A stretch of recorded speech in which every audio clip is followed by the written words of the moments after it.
Though she isn't a formally trained chef, Valerie Bertinelli enjoyed a successful stint on Food Network. Starting in 2015, she hosted several hit shows, including Valerie's Home Cooking and Kids Baking Championship. In early 2024, Bertinelli departed from the network after it chose not to renew her multi-show contract. Her manager told Variety, "Her deal expired, they opted not to renew it. They could have come to me with an offer just for Kids Baking Championship. They never did. Simple as that." Bertinelli shared with her Instagram followers that she believes the network's decision was driven by budget cuts. In a video on the platform, she opened up about her experience, noting that during her time at Food Network, she had also been navigating a challenging divorce and said, "Without sounding like a drama queen, Kids Baking Championship saved my life." It really hurt my feelings to know that I'm not going to be asked back to be on Kids Baking Championship. It really sucks. Although she's disappointed about not returning to the network, Bertinelli emphasizes that there's no animosity. She wrote on X, formerly Twitter, "I have zero ill will toward anyone at FN. I enjoyed every single moment I worked for them, and they are all lovely, kind, hardworking people."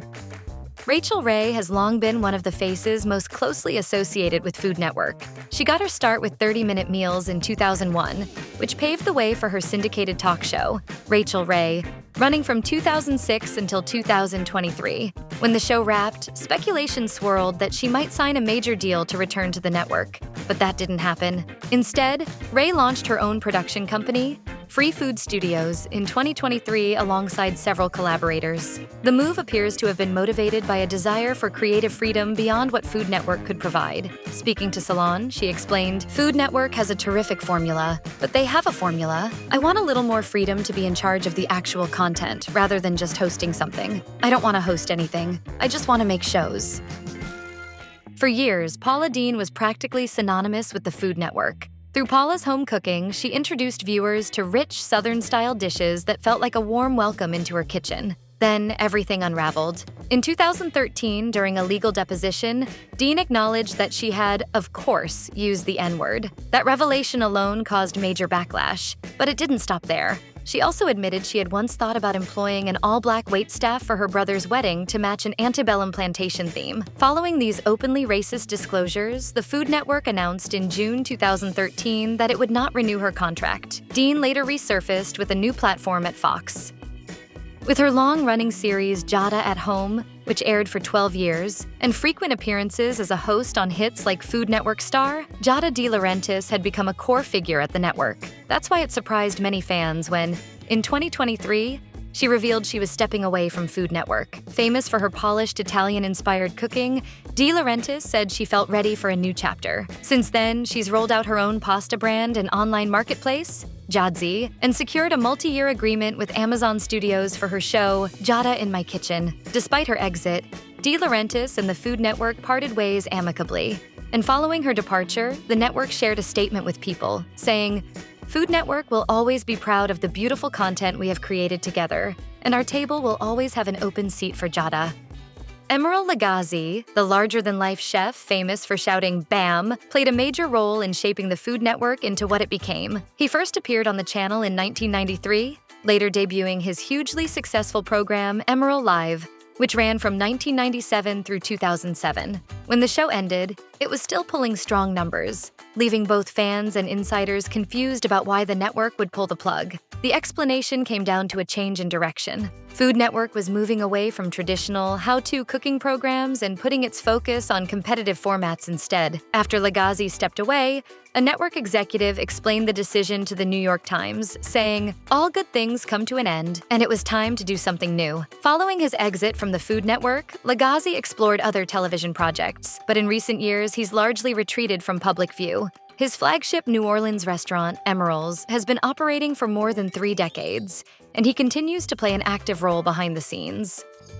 Julia Child was the original trailblazer of televised cooking, so it made sense that one of her protégés, Sara Moulton, became part of Food Network's very first lineup. Moulton's program, Cooking Live Primetime, aired 4 nights a week from 1999 to 2005, and played a major role in introducing audiences to future culinary stars like Ming Tsai, Aarón Sánchez, and Anthony Bourdain. Then, abruptly, her run came to an end. In a 2010 interview with Eater, Moulton explained that her show was canceled after the network shifted its target audience away from women and toward men aged 15 to 35, recalling, "I didn't move. They dumped me. I'll say it. I was part of the old guard, and every time a new president comes in, they make changes." After Cooking Live wrapped up, Moulton stayed busy in the food media world. She became a frequent contributor on Good Morning America and went on to create a PBS series titled Sarah's Weeknight Meals. Beginning in 2012, Moulton expanded into print journalism, launching a nationally syndicated newspaper column with the Associated Press. For more than 20 years, Alton Brown was virtually inseparable from the Food Network brand. He created and fronted Good Eats, which aired from 1999 to 2012, and later became a familiar face as the host of hit competition series like Cutthroat Kitchen and Iron Chef America. That long-running relationship came to an end after 2020. Brown chose to step away so he could remain involved with Iron Chef, which transitioned from Food Network to a reboot on Netflix. Explaining his decision, Brown told Entertainment Weekly, "If Netflix had taken a shot at Iron Chef without me, that would have broken my heart." He also addressed the move in an interview with Variety, stating, "There was never a second thought for me. It meant removing myself from one network, but that was not a hard decision." However, Brown hinted that his departure might not be permanent, telling Entertainment Weekly, "You know what? I don't think goodbye. Goodbye is really final. Perhaps au revoir or adieu for now." Ming Tsai began his television career on Sara Moulton's Cooking Live Primetime before going on to host East Meets West with Ming Tsai from 1998 to 2003. Despite the show's popularity, he eventually disappeared from the Food Network lineup, leaving fans curious about the cancellation. Tsai explained to Good Food on Every Table that his true passion lies in teaching about food, a focus the network was no longer prioritizing. That's what led him to launch his current series, Simply Ming, on PBS. "I ended up leaving Food Network because I still wanted to teach, and Simply Ming, I still get to teach."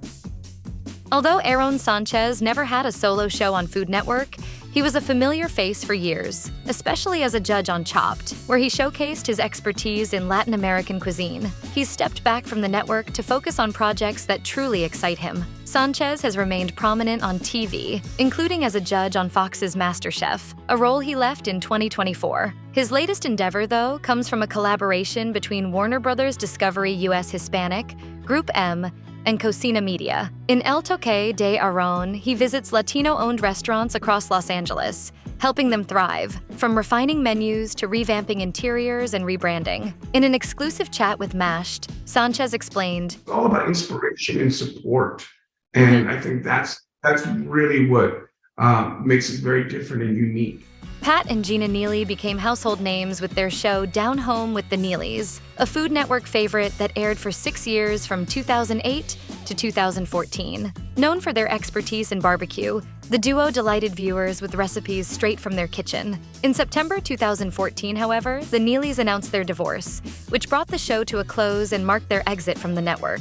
In a joint statement, the couple shared, "Today we announced that we are ending our marriage of 20 years for irreconcilable differences." Later interviews with the Neelys revealed that their experiences at Food Network had been quite different. In a conversation with People, Pat shared, "I was able to share that with my high school sweetheart, a woman I truly loved, and to be me. I never had to act." Gina, however, described a far less positive experience, telling People, "I never wanted to be a TV chef. I was going to divorce Pat prior to the show, and then all of a sudden the train jumped on the track and I had to hold on for my life." I never wanted to do that show. I never wanted to live my life quite out loud like that. Sandra Lee was the face of Semi-Homemade Cooking with Sandra Lee, which aired on Food Network from 2003 to 2012. Her show focused on blending fresh ingredients with prepackaged items to make easy, approachable meals. While some critics dismissed it as not real cooking, it resonated with viewers, leading to numerous cookbooks and other culinary ventures for Lee. When the show concluded in 2012,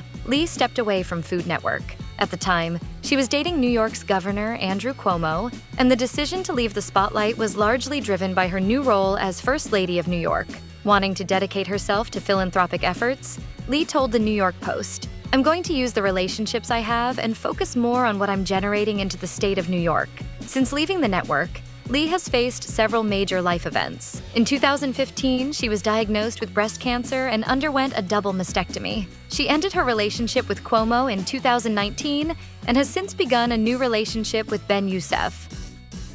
Michael Chiarello was one of the Food Network's early stars. His show, Easy Entertaining with Michael Chiarello, aired for 10 seasons in the 2000s, teaching viewers how to host and cook like a pro with minimal stress. The program ended as the network shifted toward more competition-based entertainment. Chiarello still made occasional appearances on other shows, including Next Iron Chef and Chopped. In 2016, Chiarello faced a lawsuit from 2 former employees accusing him of fostering a sexually charged, hostile, and abusive environment, according to Eater. Following these allegations, tied to the broader Me Too movement, he no longer appeared on Food Network. Chiarello passed away in October 2023 at the age of 61 due to an acute allergic reaction that caused anaphylactic shock.